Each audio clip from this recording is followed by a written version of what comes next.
has taken over. Let's go. It's Ferrall. Coast to coast. Steaks, chicks, stacks. You and I are going to make a lot of money. It's Ferrall, coast to coast.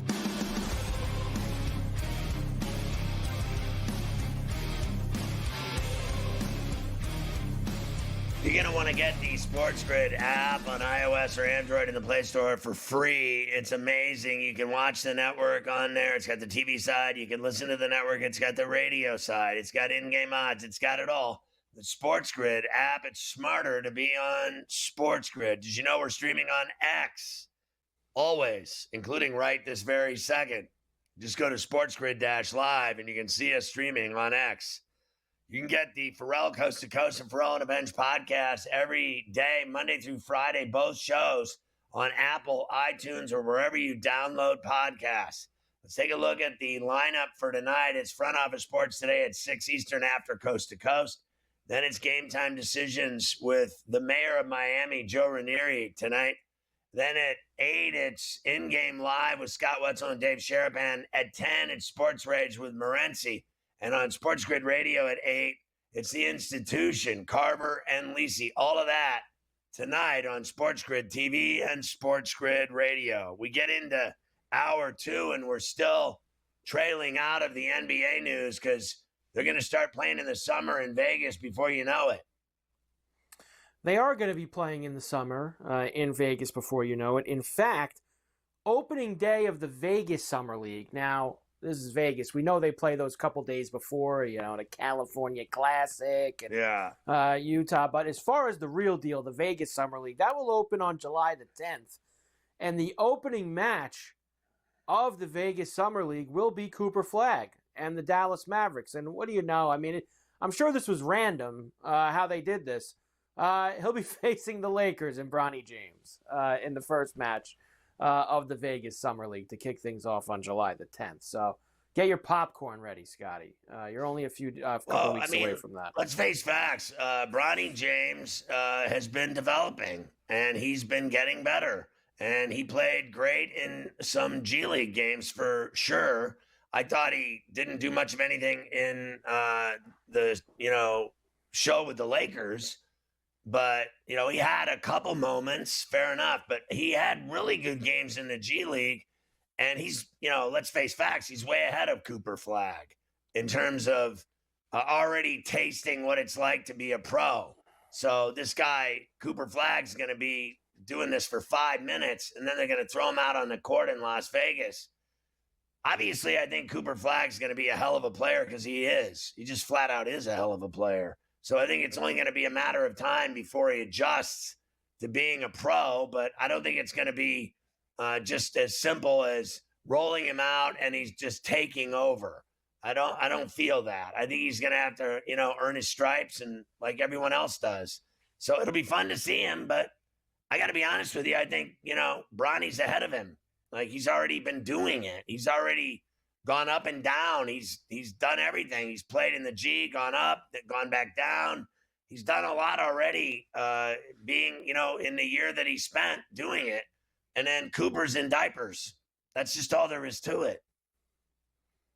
A lot to learn, of course, even if when you're going up to that next level, whether you're the first overall pick or second rounder, like Bronny was last year. They're still putting out the Ace Bailey stories, by the way. I thought I would give you a little update on this. So the latest is he still has not, made any contact with the Utah Jazz. Now, this is a little abnormal, Scotty, because you see this all these teams put out these videos. When they draft a kid, what do? They got him on the next plane. They're at the team facility. They're giving him the jersey. They're doing all that. Ace Bailey has not done that. The Jazz sent the plane to Brooklyn. Clayton got on it, who the Jazz also took, of course, in the first round on Wednesday night. Ace Bailey didn't. He's supposed to be there this weekend, but he still hasn't shown up or told anybody if he's coming or not. So I guess something to keep an eye on is if Ace Bailey shows up. Now, he's supposed to be there Monday because that's when they start workouts and training for the Summer League. So Ace Bailey, if he's not in Utah by Monday, I guess that's when people would start to worry. Well, it makes no sense to me at all. Like, what is happening here? Like, who does this kid think he is? What are his handlers telling him? Who are the people giving him this bad advice? These are people that obviously want a piece of his pie. They want the money that he's going to make in his career, and they want to, leech onto him. And I just don't see any benefit whatsoever in his career starting this way. This is a disaster. Don't go to Utah. Don't go to the, beginning stages of your career. Don't show up. He hasn't talked to him. He didn't get on the plane. He's supposed to be there and he's not. They start Monday getting ready and training for the summer league, and he's not even anywhere to be found. And they know exactly where Ace Bailey is. The people that run his career, I think, are making, bad decisions. Like, what do they think? They're going to hold the NBA hostage, and that they're going to, what's going to be different? Do they think they're going to keep him out of basketball for a year? Are they going to, do they actually believe they're going to get a deal to go somewhere else? Like, if I'm Danny Ainge, I would make this kid suffer. And no way am I letting him out of this deal. No way am I letting him. We drafted you. We own you. And you're not getting out of it. And you're going to learn the hard way. And whoever's telling him to not do this stuff, I think is doing serious damage to his career to start his career. He's going to have a horrible label on him. And he already does.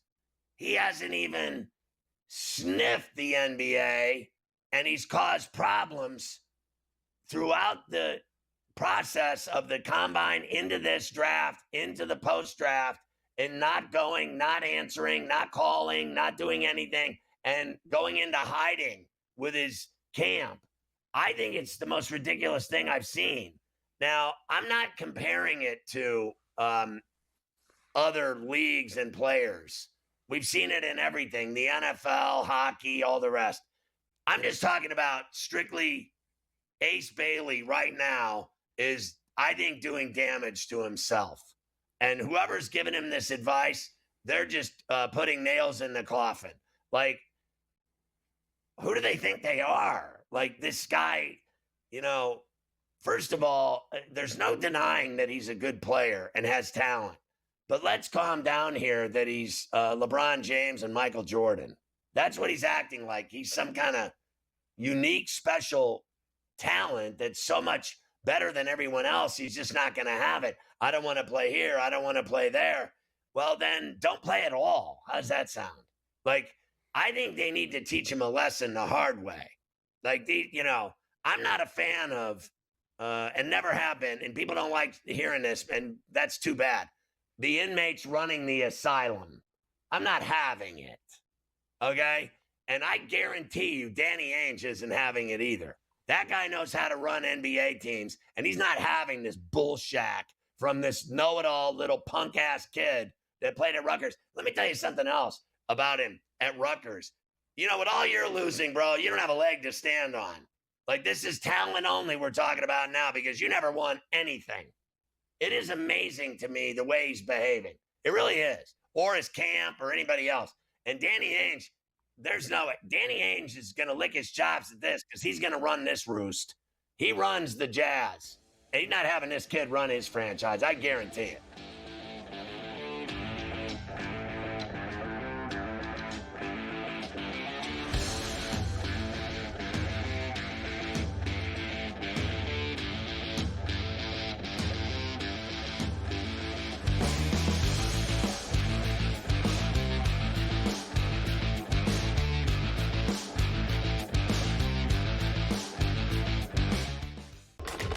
Enter into the magical world of McLuck.com, where even the smallest of spins can win real cash prizes. Adventure into over 1,000 of the best Vegas-style slot games. So what are you waiting for? Unlock your free welcome offer today. Join the fun where winners play and players win.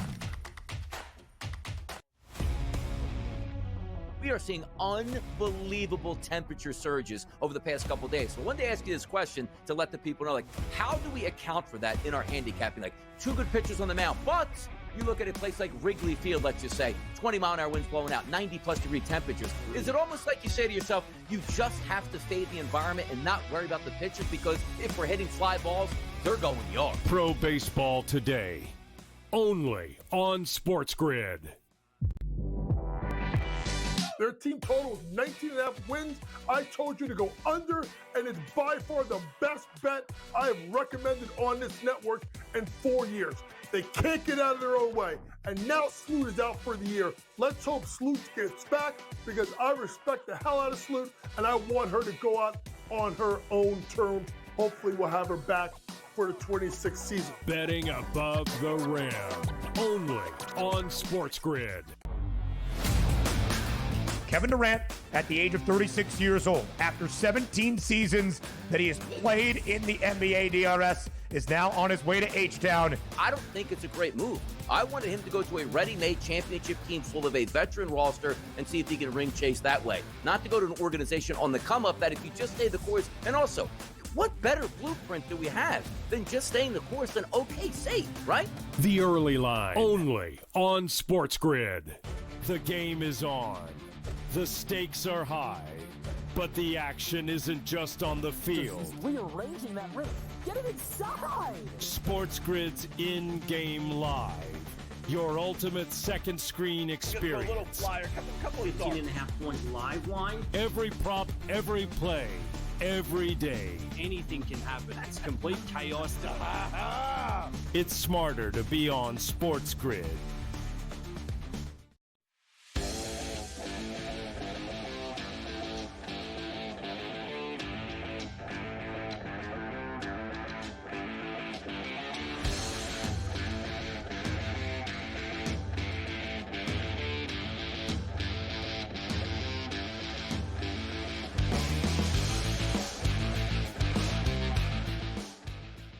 So just so we're clear, the Front Office Sports today will be on at 6. They did an interview today with these reps of this kid. And the first one, like Andrew Whitlieb, I don't know him. And then the other one is this alleged agent, Omar Cooper. And allegedly in this interview, they deny that he has a problem with the Jazz and that he's not happy to go there. The Jazz are very excited to welcome him to Utah over the weekend, and that hasn't happened yet. So he did not go there. Their other pick did. There's a lot of people talking about it, about how they're handling this. He said today, he denies the rumors of him not wanting to go there and said he's, quote, thrilled to be drafted by the Jazz. And then there's people saying he needs to fire his representation. They're giving him horrible advice. There's others that are saying things like, it's just a lot of rumors that he's gonna go there. Carver High said it best: if you like it and you're so happy, why aren't you there? Why haven't you gone there already? And I don't believe now. I'm not sure I believe the stories that he hasn't had any contact with them at all. I think he has. I think he had it on draft night. My guess would be he had it after the draft, the next morning, etc. He's not there yet, but it sounds to me like if, we're talking Saturday, Sunday, you're going to see him show up there. And I just don't see how he can walk away from $50 million. He'd have to be stupid. And those people that run his career, they can't possibly be this stupid. I mean, you don't get to this position of running athletes' careers in the NBA as representation. Like, we know a lot of agents, Dougie Fresh and the like. They're not stupid. They're smart. They're lawyers. They're negotiators. They know how to get what they want. But this is not the way to get what you want with this kid. By keeping him out of there, it's stupid. Here's the problem with it. And look, I'm sure he is going to show up because, like you said, he's not going to throw away. You're talking a lot of money for being the 5th overall pick in the NBA draft. It's a continuation of the things that raised the red flags and raised the questions before he was drafted. Like, right. It's not a normal thing for guys who are going to go in the top 5 to blow off all the one-on-one workouts and just not go to any. Like, that's not right. Like, even if you know you're going to be the top pick, like Cooper Flagler or whoever the past few years, Wembanyama, you go to the one-on-one workout at the team's facility and you meet everybody and you do it. He didn't go to any of them. And this is, sure, he's going to play for them, but it's such a puff thing. Like, all you got to do after you're drafted is show up, they hand you a jersey, they throw you softball and questions. Put on an act. And that's it. And you stand there with the owner and the GM and the coach and everyone else who was drafted in your class, which would have been him and Clayton, and you just stand there and you go, I'm thrilled to be here. I can't wait to work. That's it. That's all you got to do. Let me ask you this. Like it or not. Did Paul Skeens not go to the Pirates? I mean, I'm sure he didn't want to. He knew that he was going to get drafted by a terrible team and a terrible organization. Let's face facts. They're a terrible organization. Their owner is an idiot. Their GM's an idiot. And let's just get to the gist of it. Like, is anyone arguing that point? I can call them idiots and people say that's a little stiff. Well, they are both stiffs. What they have done to the Pirates is unbelievable. But that kid still went there, got his deal, and he's suffering through his first experience in Major League Baseball playing for a loser. Now, he did what you're supposed to do. This is the way the world works. Ace Bailey got drafted by the Jazz. It's time to go play for the Jazz. Now, if you want to argue for the next 6 months about your contract, then so be it. If you don't like the money, so be it. But, I think these things are laid out in the NBA, CBA, and everything else what he's going to make. So the game he's playing, he's going to lose. And he might as well just go and suck it up like every other kid does. When you get drafted as a lottery pick, you're on a crappy team. That's just all there is to it. And if you don't like it, then don't play pro basketball. And the other thing that it does, and I'm sure like him and his people maybe don't care, is it gets off on the wrong foot with the fan base too. And the last thing you want when you're an 18, 19-year-old kid and you could fill it up and he's a great player, already before he walks on the floor in Utah, the fans are sitting there and they're going, this guy don't want to play for us. That's how. Who does he think he is? Whether it's true or not, whether he does, maybe he's just doing his. You're giving off the perception that you don't want to play for them by not showing up. Yeah, you're too good for us. And that already, you're like, and then what does that lead to? You get booed faster. You make him miss a couple shots. Like, you're already off on the wrong foot with everyone. You're off on the wrong foot with Danny Ainge, who, like you said, has been around basketball for decades, doing things the right way. It just makes no sense. And he'll be there Monday, really, I'm sure. And he'll work out, and he'll play in the summer league, and he'll do all that. How about this, just Mike? Made a bad move. His career, most people know that he's a great kid and a great player, and no one's ever had a problem with him. His teammates, coaches, nobody, staff, everyone likes Ace. Not anymore, okay? Those days are over. He went from being a guy that everybody loved and thought the world of and knew he was mega talented and everybody wanted him to now being an absolute pain in the ass. And then he has gone from having it all to having, you're a pain in the ass label from day one. He has taken over the NBA draft as a malcontent. He's a mope. He's not interested in the way things work in the world. Well, he's going to learn the hard way. He's going to learn the hard way. They all do. Malcontents and mopes always end up learning the hard way. This kid is digging his own grave with people that are giving him this advice. I think what's happening, a little slice of, he's young and dumb, and I think they're greedy and smart and dumb at the same time. The game they're playing with the NBA and the Jazz is going to bite them in the ass.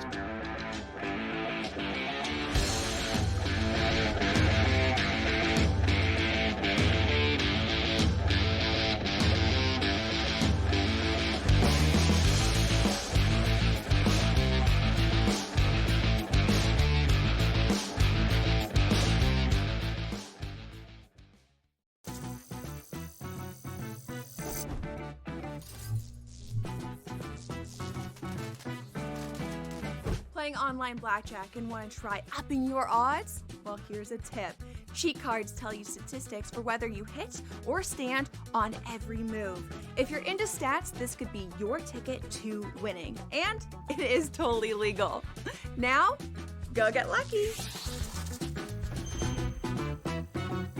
See you in Las Vegas. Let's get lucky. The two guys that can do it all. Too much electricity this morning. This is a good time. We're having a lot of fun. I had to do a triple take. Ka-ching! Why? Because of parity. I didn't mean to offend. Yeah, it's not going to happen. Load management is a dirty word. Let him rip. You know what? Circumstances provide the results. What? How do you do this one? Oh, Donnie, you got such a good show there. A network that is booming. The Early Line, only on SportsGrid. The game is on. The stakes are high, but the action isn't just on the field. He's rearranging that ring. Get it inside! SportsGrid's in-game live. Your ultimate second screen experience. A little flyer, couple of 15.5-point live line. Every prop, every play, every day. Anything can happen. That's complete chaos. It's smarter to be on SportsGrid.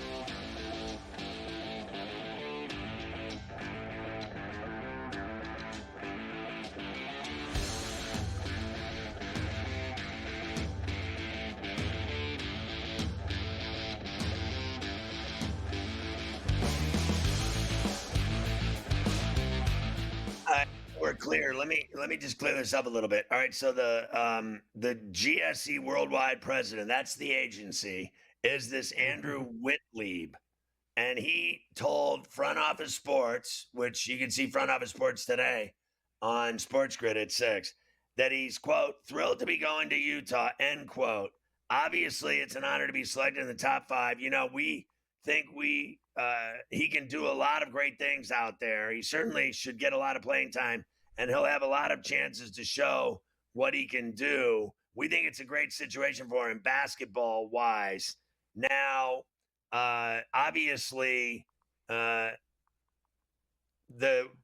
fact that he didn't work out for anybody, and that he hasn't landed in Utah, I said, I do think that was a story that was blown out of proportion. So many teams pick players that don't work out for him. We think that's overrated. They saw him at the combine. They scouted him. They had 10, 20 scouts at every game. This is not a guy that they did not have film on. Bailey will have until Monday to report. If he does, it'll end all the speculation. The reality is that what I have heard on my end is what I said to you, the audience on SportsGrid earlier. This is real simple. Danny Ainge is having none of this bullshit. He's not trading Ace Bailey. There is a rumor right now that he's going to the Lakers. How pathetic is that? That it's always the Lakers, right? And what's next? He's going to the Celtics? I mean, is there any other franchises in the NBA? The Thunder just won the championship, but people still talk about the Lakers like they just won 10 in a row. Okay, he's going. Ace Bailey's going to the Lakers. And the sports books I've even seen have odds on him going to the Lakers. He's the top team. Like, I'm going to barf. Okay, here's what Danny Ainge is having to do with any of this. None of it. He's not letting Ace Bailey out of this. They're not going to be pushed around. They will not be told what to do. This kid will play for the Jazz, or he won't play in the NBA. And he's going to play for the Jazz. He'll be there this weekend. He'll be there Monday. He will sign his deal, and he'll play for the Jazz. Now, what they do with that team to give him what he wants in terms of shots and burn and everything else, he's going to have to start growing the F up because they call the shots. You think you call the shots until you find out in short order that you don't. Even if they give you $50 million, You have no say. Like, does this kid, it takes 15 years before an NBA team will listen to you. We're going to make a trade today. We thought we'd go to LeBron and give him tip him off. Oh, the Penguins are going to fire Sully, but we wanted to go to Crosby first. Let me tell you the last person that Danny Ainge is going to go to let him know about Jazz team business decisions. Stupid old Ace Bailey, the 18-year-old, okay? He's never going to be included in any meetings for at least a decade. And his agents, they can go F off because they're not going to listen to them either. You want problems? Start up with Danny Ainge and see what it gets you. He'll turn this into your worst nightmare. And I'm right. It's amazing. Sometimes they get advice. It's just, it's unbelievable. It really is. There you go. God bless and good luck. You and Gabe pretty much covered Ujiri, as he's going to be out. He is out as Raptors vice president. That they fired that guy? Well, I think that there were some issues, obviously, with Maple Leaf Sports Entertainment runs that whole outfit now. And I don't think he gave up some of his power, let the other guy kind of make the day-to-day of running the team. Didn't seem like he wanted to do it anymore. He's always got that claim to fame that he brought the championship to Toronto with the Kawhi trade. So I don't know if he's going to do basketball or something else. I want to see who could do better than him, okay? Because somebody's going to have to. And I want to see someone do what he did in Toronto. He built a championship team and won a title. I want to see somebody else do that in Toronto. Because you know what? My feeling is it's going to be a while. It's going to be a while before that happens. I would guess that as well. Like, I'll be dead and buried. I'll be dead and buried with maggots on me before that happens. You remember after they won that championship, he was the hottest name. Thing I remember the Knicks were going to give Toronto a whole bunch of stuff for him, and there was a whole bunch of teams lining up to try to pry Ujiri out of Toronto. And now he just kind of just leaves, and it's not like it's not a thought of it. Like, it's just he's out of there. I don't believe that he's suddenly stupid. I'm not like he's lost his touch and he's stupid and he's not good at his job. I don't buy that.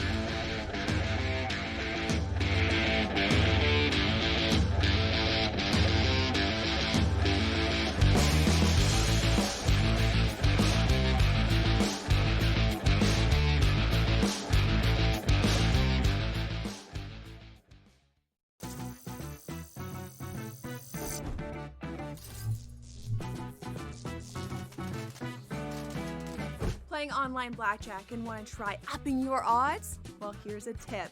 Cheat cards tell you statistics for whether you hit or stand on every move. If you're into stats, this could be your ticket to winning. And it is totally legal. Now, go get lucky.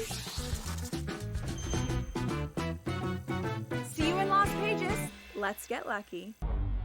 The two guys that can do it all. Too much electricity this morning. This is a good time. We're having a lot of fun. I had to do a triple take. Ka-ching! Why? Because of parity. I didn't mean to offend. Yeah, it's not going to happen. Load management is a dirty word. Let him rip. You know what? Circumstances provide the results. What? How do you do this one? Oh, Donnie, you got such a good show there. A network that is booming. The Early Line, only on SportsGrid. The game is on. The stakes are high. But the action isn't just on the field. He's rearranging that ring. Get it inside! SportsGrid's in-game live. Your ultimate second screen experience. A little flyer, couple of 15.5 point live line. Every prop, every play, every day. Anything can happen. It's complete chaos. It's smarter to be on SportsGrid.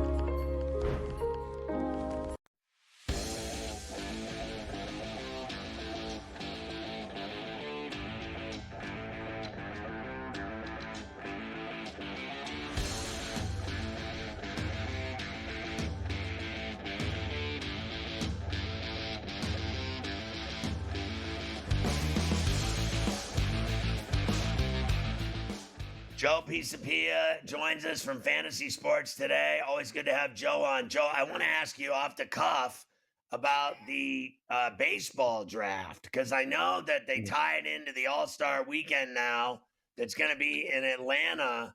What are the like some of the names that you know of that people should get to know of getting ready to make their mark in baseball when they're drafted?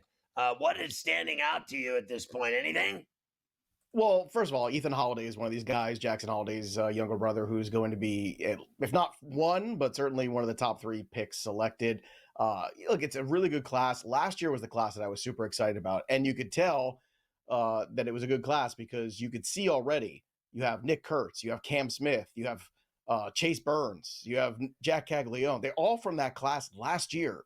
So that's just a small sample size of how good that class was. And we reviewed it. And I said, I think this is the best rookie class I've seen in a very long time.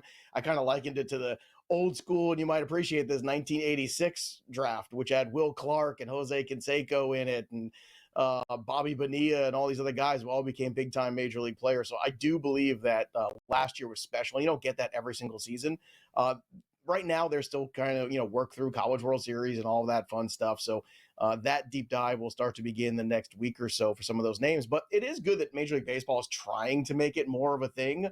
I think fantasy managers will pay more attention to it because, as you can see, it's not just the dynasty leagues now. It's the redraft leagues. It's you're drafting a league this year. You got to know who was drafted last year because those kids might make an impact in 2026. So you really got to know these names more than ever before. It used to be you'd stash them. Now you have to draft them early. You can't even monitor them on the waiver wire. You have to know who they are, be prepared to attack them early. Otherwise, you're left out in the cold. And you see the impact that the young kids are making. I mentioned Burns and Nick Kurtz, but also Jacob Mizorowski, Jacob Wilson, all these young players. It's been quite a year, I think, for some of these younger talents that you've seen in MLB. How about how they don't spend much time in the minors anymore like they used to? Let's say going back a decade or more, 2 decades, you never heard of that, where a kid would get drafted and he would be in the show in 4 weeks. I mean, this guy Burns pitched about 3 or 4 games in the minors and he's in the show already. Mizorowski, the same thing. Skeens came right in. He was drafted and started right away and started the All-Star game. They don't spend time in the minors. No, and I think the reason you see that is they're getting much better instruction on the lower levels now, right? So college baseball has really blossomed. I mean, the college baseball that, I grew up with, there were some powerhouse teams, the Mississippis, the Stanfords, and some of those teams, but really it's grown into a much bigger deal. But the instruction, the amount of baseball that these kids are playing too, it used to be a seasonal sport, right? You'd play different season stuff. Now these kids just play baseball, if that's their sport, 12 months out of the year. So the better instruction, the more baseball they're playing, the better competition you're getting at the high school levels, the better competition you're getting at the travel ball levels now, which is such a huge phenomenon. And I coach in travel league myself for flag football for my daughter. And I can tell you, it's an incredible thing to see. And some of it goes way over the line of where it should in terms of investment, in terms of what people should be doing and maybe not be doing with children.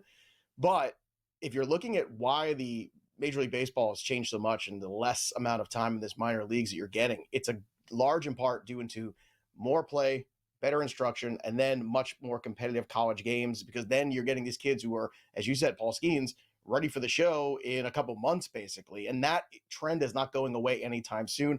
Also, the turnover of pitchers is so high because we have a whole generation of velocity guys who are throwers, who aren't pitchers, and that art form of pitching is getting lost. So the need for turnover, especially for young pitchers who throw hard, is just getting greater and greater. So that cycle is getting quicker and quicker to get these guys up because the other guys in front of them keep getting hurt. So, I want to ask you a couple things. One is when you saw Burns strike out the first 5 guys or whatever, and you've seen Mizorowski have, in his first start, gave up no hits, and then he, schooled the Pirates the other day. I bet on him at -111 in that game against Skeens because the Pirates never win when Skeens pitches, and they don't score runs when he pitches. So which one of the two do you think is better, or you just like both of them? Burns and Mizorowski. I'll tell you what, watching both of these guys work this year, I think Burns is very talented. To me, he's still a bit more of a thrower. And I think you saw that by the time the Yankees got a second look at him, they're like, okay, I know what this kid's doing. He's throwing hard, and we're just going to catch up to it. You saw Ben Rice hit a home run. You saw them start to catch up to him. And then they kind of beat him around the ballpark a little bit, right? At first, the first 2 innings, he was striking out everybody, just bringing massive heat. I'm sure he's very amped up. Still, great arm, very impressive, a bright future. What's different about Mizorowski is the size and the length. And it's kind of like when Randy Johnson, when you have that long stride, and you have these tall kids who are 6'10" or whatever they are, the ball just seems like it's getting up on you quicker. And it's a very uncomfortable at bat. I don't think Chase Burns is an uncomfortable at bat. I think Mizorowski is. Mizorowski also was a problem in the minor leagues with the walk rate, which he significantly cut down. So as long as he sticks to that and he can keep that going at the big league level, I think he is going to have success. And he's not the only one in that Brewers rotation, too. I keep talking about the Brewers. I bet them a couple weeks ago to win that division at plus 650. The manager is great. They know how to win. They have depth in rotation. Eventually, they're going to get Brandon Woodruff back, too. So they're going to have Peralta. They're going to have Woodruff. They've got Mizorowski. And then they've also got a young kid named Logan Henderson who came up and made a bunch of starts for them, who was terrific this year. And I do think they have the capital inside that organization to go out there and move for a guy like Eugenio Suarez. And that would be the perfect guy, third baseman, middle of that order, and would help them a lot. So I think the Brewers eventually are going to overtake the Cubs in that division. And as far as Skeens goes, you're right. Skeens, they never support him. He's got 4 wins on the year. It's abysmal. It's sad. It's ridiculous. And I keep telling people that, it's going to be really tough for Skeens to win the Cy Young. Only 2 guys have ever won the Cy Young with 10 wins. Both were relievers. It was Eric Gagne with 10 and old school 1984 Willie Hernandez of the Tigers. There's a throwback for you. I bet you didn't think about that today. He had a great hairdo, Willie Hernandez. I remember it stuck out of the sides of his baseball cap. What do you think of Scooble against Fried Chicken? I think Max has been brilliant, 1st to 10, lower ERA, but everybody has Scooble as the best pitcher in the game, maybe, and certainly in the American League. And I think Fried's in concert with him. I agree. I think that is a closer discussion than a lot of people do think. Fried has been terrific. The Yankees have also been terrific for him. The plus run differential is over 60 runs plus when Max Fried's on the mound. So despite the fact that he's got a sub-2 ERA, he hasn't needed it because the Yankees have put out enormous run support for him. Eventually, I'm sure that sort of a weird stat will change around a little bit, and there'll be some difficult times. But Fried has been right there with Scooble. I think the thing with Scooble is, he hasn't lost since his second start. He gives them a chance to win every single time. And I think right now it's that normal thing that happens where the media and everybody falls in love with a player, and we get obsessed with that player for a couple years until we move on to the next one. And right now, we're in the Scooble zone. That's where we are. But I think there's a lot of moving parts in some of these awards still to go. I mentioned that Cy Young, I think, is still a lot of moving parts. I was on with Mish a couple weeks ago, and he was telling me, oh, let's look at the Rookie of the Year board for National League. And he said Drake Baldwin and Augustin Ramirez. And I said, no, neither of these guys. Both of them have hit a wall already. They're both catchers. They're going to wear down by the end of the year. I said, go give me Jacob Mizorowski, who is a plus 20 to 1 right now. And right now, Jacob Mizorowski, after 3 starts, is minus 120 on that board. Yeah, and let me ask you about, and there's no doubt I've been watching that too. 2 teams that I've been just cashing tickets on left and right, and they're both wild card teams, and they're both dangerous. And one of them is so far up the Yankees took us, it's not even funny. It's Tampa Bay and Toronto. Yeah.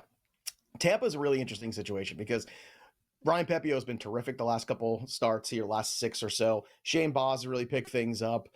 I don't think they're going to get McClanahan back this year. I really don't. But Caminero has been unbelievable. He's on pace for a 4,100 season. So Tampa, to me, is a team that just for once, will ownership just give them a chance. Go acquire somebody, make a run. The American League is weaker than it's ever been. Give the Rays a chance to win a World Series. How ironic, too, that if they ever get to the playoffs and do a World Series this year, we don't know where they're going to be playing those games potentially, which is a weird thing. Joe, you're the man. Great stuff. It's good having you on. Good to see you.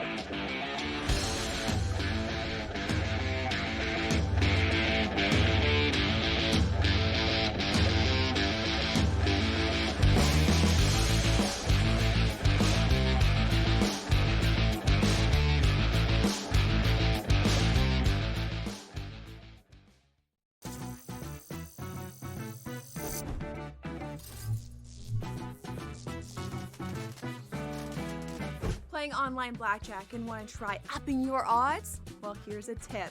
Cheat cards tell you statistics for whether you hit or stand on every move. If you're into stats, this could be your ticket to winning. And it is totally legal. Now, go get lucky. See you in Las Vegas. Let's get lucky. The two guys that can do it all. It's Too much electricity this morning. This is a good time. We're having a lot of fun. I had to do a triple take. Ka-ching! Why? Because of parity. I didn't mean to offend. Yeah, it's not going to happen. Load management is a dirty word. Let him rip. You know what? Circumstances provide the results. What? How do you do this once? Oh, Donnie, you got such a good show there. A network that is booming. The early line, only on SportsGrid. The game is on. The stakes are high, but the action isn't just on the field. He's rearranging that ring. Get it inside! SportsGrid's in-game live. Your ultimate second screen experience. Just a little flyer, couple 18.5 point live line. Every prop, every play, every day. Anything can happen. It's complete chaos. It's smarter to be on SportsGrid.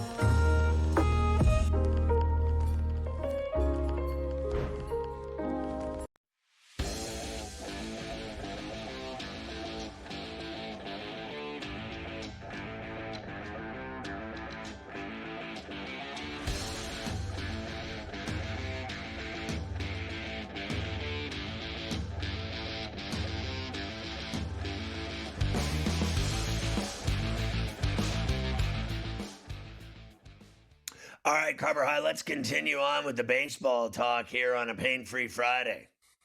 Yeah, a couple of things from last night before we get to a full slate tonight. Everybody's playing. Mets beat the Braves 4-0. It was really the only night game last night. Jeff McNeil, we've talked about him a lot. He's had some big hits for the Mets in the past couple months. He did it again last night. 2-0 game, close. McNeil gives them some breathing room on SNY. Gets a breaking ball and lines in. Base hit! Soto is in. Alonso right behind him. Jeff McNeil drives for the pair, and it's 4-0 New York. You know, we gave you the Mets yesterday here on Coast to Coast. I had it on my app. I've been hitting games left and right. And that was after they lost 10 of 11. And they had the Soto 2-home run game to break the ice. And then they backed it up and split that series with the Braves with that big win last night, 4-0. And I had mentioned to, Joe Pisapia, the Toronto, the Jays, and Rays, for me, have just been cashing tickets left and right and playing great baseball. They're a tough team, and they get a lot of hits, and they score runs, and they get the pitching. They're a playoff team. Both of those teams are dangerous, and the Mets needed those back-to-back wins like people need water. They did need those, and with the Phillies obviously not having a good couple days in Houston, the Mets are now back in first place in the NL East. The bad news for them last night was Griffin Canning. He left the game. That has now been confirmed. Ruptured left Achilles. You lose. For Griffin Canning. He's finished. But he had a great, I thought, first couple of months for the Mets, and he was very dependable, and he had great outings. He had a great record, ERA, everything. He had it all going, and then ruptures the Achilles. He's done. So that's a huge loss for the Mets. And I would say right now, look, a lot of teams go to Houston or play the Astros, whether it's in Houston or wherever, and they lose to them. The Astros have great pitching. They got the hitting with Pena and company. They got rid of Tucker, and they are better. That is amazing to me. And you do not want to play them. So the Phillies went there and scored 1 run in 3 games and lost. The Phillies will go right back to winning now that they got out of that, Charlotte's Web. I mean, you go down to Houston and get your ass beat. That's part of the territory now. You go there, you lose, and you get, no runs, and they pitch you to death, and they hit you to death. So I think the Phillies will get right back into it. And I think that Canning loss will cost the Mets in some capacity. And I think their lead of whatever it is, a half game, is tenuous at best. It certainly is at this point. Elsewhere yesterday, Marlins did end up coming back and beating the Giants. Remember, they had a 5-0 lead. They blew it and then scored 7 runs after that, 12-5. Can you believe that? The Giants. Yeah, Can you swept believe the that? Giants at Oracle, and they've won 4 in a row as they head to the desert to see the Diamondbacks tonight. Dodgers beat the Rockies 3-1. Low-scoring game for a Dodger-Rocky game, but still, Ohtani always gets in on the fun. Sportsnet LA. Oh. There's one golfed in the air, right center field toward the Dodger bullpen, and into the bullpen. Kirby makes the catch on Ohtani's 28th home run of the season. The Dodgers double their lead. It's now 3-1. Yeah, and we hit the run line in all 3 of those games at Coors. Sure did. And yesterday as well. We hit it again. We run lined every game and hit them all. Hit them all now, as the Dodgers will now head to Kansas City this evening, which They're we'll gonna beat discuss their ass. in a moment. Same Probably thing. the Royals have been horrible lately, just horrible.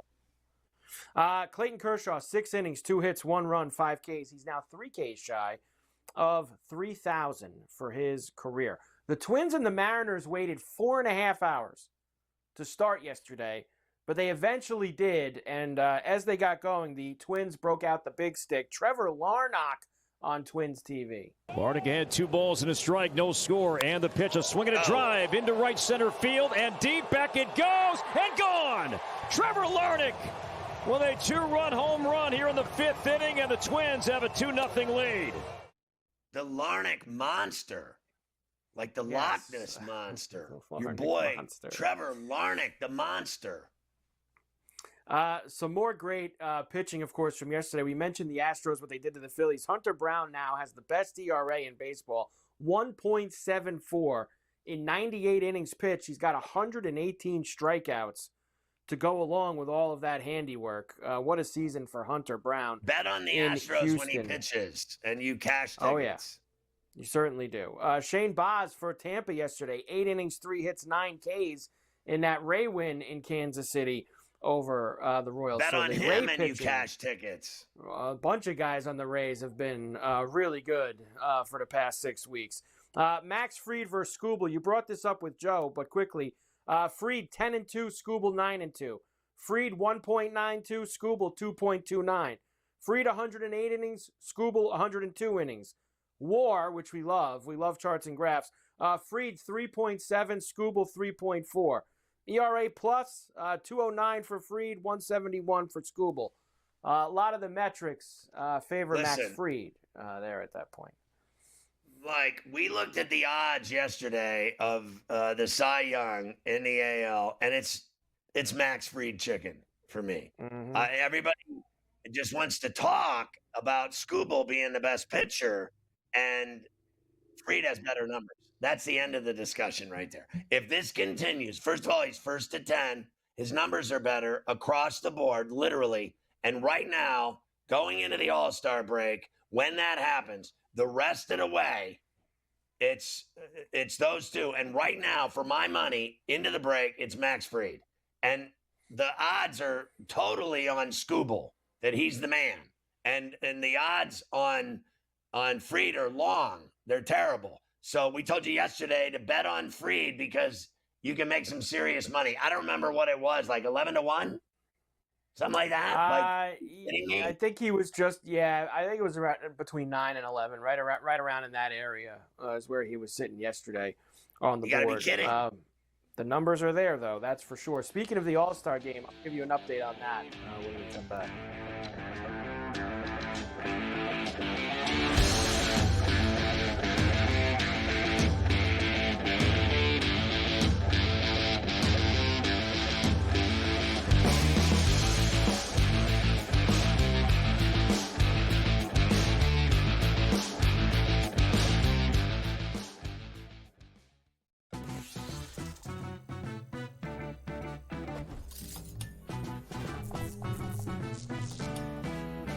We all know a night out at the club in Vegas can get a little bit pricey, but I've got a tip that can save you a cover fee at some of the hottest nightclubs. All you have to do is sign up online for free with a credible guest list service. Then, just show up before 10:30 and check right in. See you in Las Vegas. Let's get lucky. No way that I'm betting on the Cleveland Cavaliers for any reason whatsoever. No. Ever. Like, when they had LeBron James, it was a different story. I think Spider's great. He's no LeBron. I don't see him carrying them to a title. And I don't believe in the Knicks at all. The Knicks never get it done. Ferrall Coast to Coast. Only on SportsGrid. Kevin Durant, at the age of 36 years old, after 17 seasons that he has played in the NBA DRS, is now on his way to H-Town. I don't think it's a great move. I wanted him to go to a ready-made championship team full of a veteran roster and see if he can ring chase that way. Not to go to an organization on the come-up that if you just stay the course, and also, what better blueprint do we have than just staying the course than OKC, right? The Early Line. Only on SportsGrid. The game is on.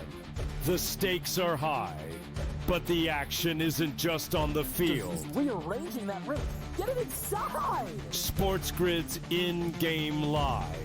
Your ultimate second screen experience. Just a little flyer, couple of 15.5 points live line. Every prop, every play, every day. Anything can happen. It's complete chaos. It's smarter to be on SportsGrid.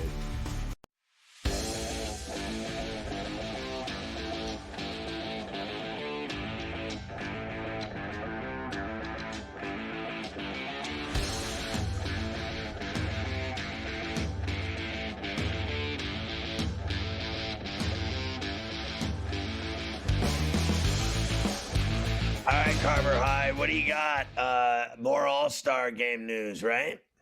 Yeah, we do. So, of course, the All-Star voting's done in stages now. And with the first stage complete, the top two vote gators are already in. That means Aaron Judge and Ohtani, not that we didn't know they were going to be there anyway, but they are officially in the All-Star game representing the AL and the NL. As far as who else is going to be voted in by the fans, well, they are now in phase 2 of that, which means the top two guys at each position now, you can only vote for the two of them to see who gets the spot. First base, Vlad and Goldschmidt. Second base, Torres and Jackson Holiday. Shortstop, Jacob Wilson, Bobby Witt. Third base, Jose Ramirez, Alex Bregman. Catcher, Cal Raleigh and Alejandro Kirk. DH, Ryan O'Hearn and Rice Aroni. And outfield will be for 2 spots, Green, Baez, Trout, and Stephen Kwan for the AL. Those are the AL final guys. And Trout is in there, isn't he?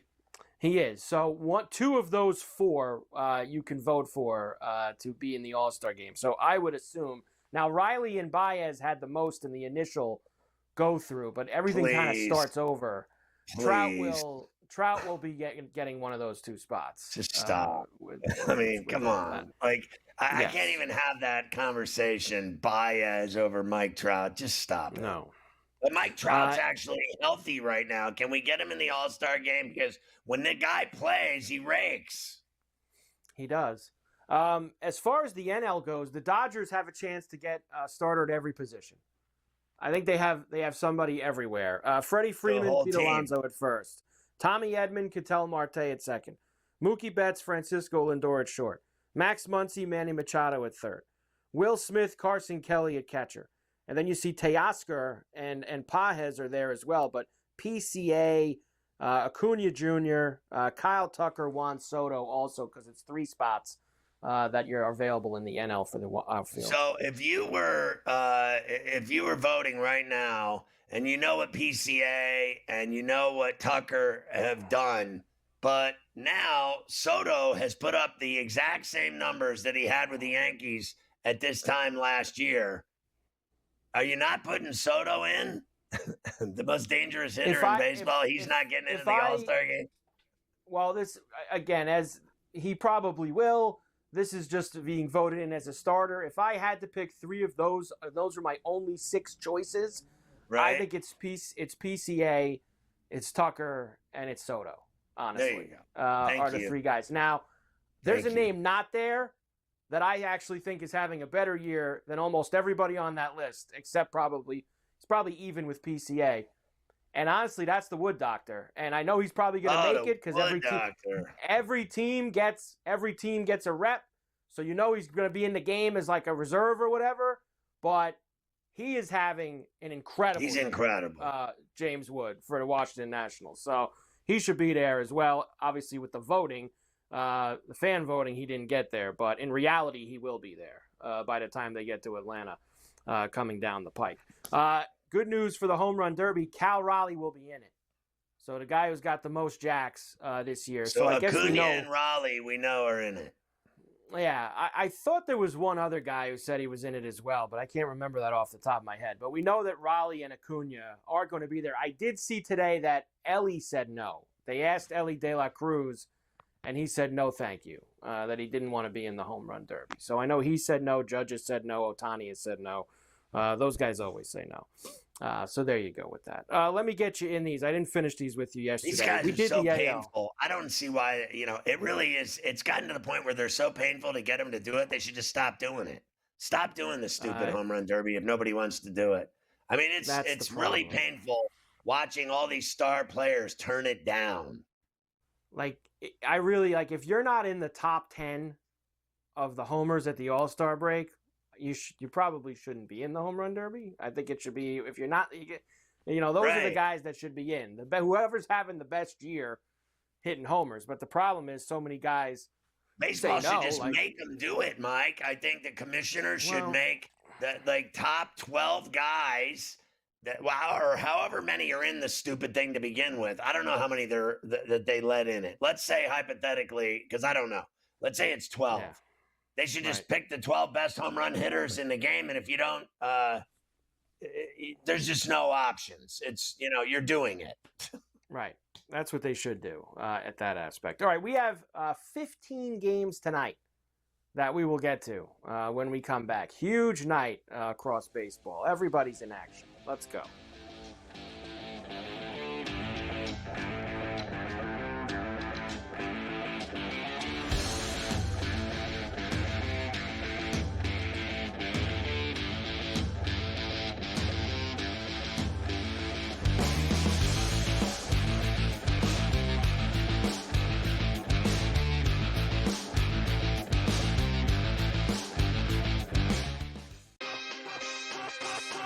I can't even believe I'm saying pitcher's battle and using the words Patrick Corbin. But can I tell you, Scott, he's a different guy. He's a totally different guy with the Rangers than we've seen. I say this all the time. Don't worry about the first 5 innings. Don't even watch the first 5 innings in Texas Ranger games. Because for whatever reason, there's a ton of runs scored in the first 5, and then it just stops. It just stops. Game time decisions. Only on SportsGrid.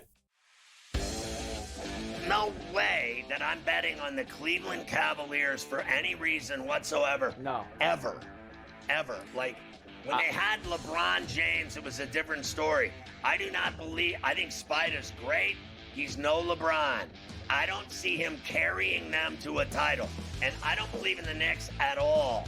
The Knicks never get it done. Ferrall Coast to Coast. Only on SportsGrid. Kevin Durant, at the age of 36 years old, after 17 seasons that he has played in the NBA DRS, is now on his way to H-Town. I don't think it's a great move. I wanted him to go to a ready-made championship team full of a veteran roster and see if he can ring chase that way. Not to go to an organization on the come-up that if you just stay the course, and also, what better blueprint do we have than just staying the course and okay, safe, right? The Early Line. Only on SportsGrid.